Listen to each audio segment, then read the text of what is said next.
बिस्मिल्लाहिर्रहमानिर्रहीम। अस्सलामुअलैकुम। उम्मीद है आप सब खैरियत से होंगे।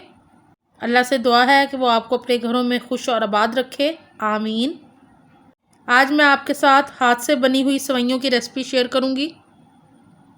ये घरों में हाथ से तैयार की जाती हैं और बहुत ही मेहनत से तैयार होती हैं। ये यहाँ मैं आपको दिखा रही हूँ कि ये किस तरह की होती हैं। ये पोटे वाली सेवइयाँ भी इसको कहते हैं और हाथ से बनी हुई सेवइयाँ भी इसको कहते हैं।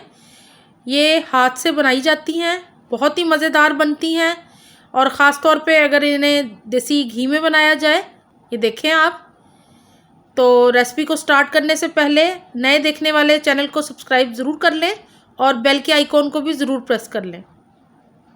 यहाँ मैंने 4 टेबलस्पून देसी घी ले लिए हैं, उस पर सेवइयाँ शामिल कर दी हैं और अब इनको हम भूनेंगे थोड़ी देर तक। तो अच्छे से भून लेना है इसको। अब मैंने सेवइयों को भूनना है 3 से 4 मिनट तक हल्की आंच के ऊपर। तेज़ आंच बिल्कुल ना कीजिएगा वरना सेवइयाँ जल जाएंगी, बहुत ही डेलिकेट होती हैं ये। तो इनको मैंने हल्की आंच पे भूनना है। 3 से 4 मिनट हो गए हल्की आंच पे मैं सेवइयों को भून रही हूँ। इन सेवइयों को भूनना लाजमी होता है क्योंकि ये कच्ची होती हैं। अब देख रहे हैं कि इनका कलर चेंज होना शुरू हो गया है, तो अभी इसको और भूनेंगे। सेवइयों का अच्छा सा कलर चेंज हो गया। अब मैं हाफ़ बाउल चीनी का शामिल कर रही हूँ क्योंकि यहाँ पे मैंने 1 बाउल लिया था सेवइयों का और इसमें 2 कप भर के मैं पानी के शामिल कर रही हूँ क्योंकि हमने इनको गलाना है। तो यहाँ पे मैं 2 कप पानी शामिल कर दूँगी और इसको हल्की आंच पे पकाएंगे। 3 से 4 मिनट तक पकाएंगे। सेवइयों का काफ़ी पानी ड्राई हो गया है।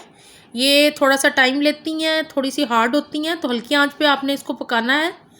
ये अब गलना शुरू हो गई हैं, बस थोड़ा सा पानी और ड्राई होगा तो इसको मैं हल्की आंच पे तकरीबन 10 से 12 मिनट के लिए हल्की आंच पे दम पे रख दूंगी और इसको हल्की आंच पे फिर हम कुक करेंगे ताकि इसकी सेवइयाँ अच्छी तरह से गल जाएं और बहुत ही मज़ेदार सी सेवइयाँ हमारी बन के बिल्कुल तैयार होंगी। तकरीबन 15 से 20 मिनट में ये बेहतरीन तैयार हो जाती हैं। सेवइयों को एक दफ़ा चेक कर लेते हैं क्योंकि अब पानी बिल्कुल ड्राई हो गया है और सेवइयाँ अच्छे से गल भी गई हैं। अब तकरीबन थोड़ी देर के लिए मैं इसको और कवर करके पकाऊंगी ताकि ये बेहतरीन सी गल के तैयार हो जाए और फिर हम इनको सर्व कर लेंगे। मज़ेदार सी हाथ वाली सेवइयाँ बन के बिल्कुल तैयार है। आप इस रेसिपी को ज़रूर ट्राई कीजिएगा। मेरी वीडियोस को लाइक और शेयर ज़रूर किया कीजिए। अपना बहुत ख्याल रखें। अल्लाह हाफिज़।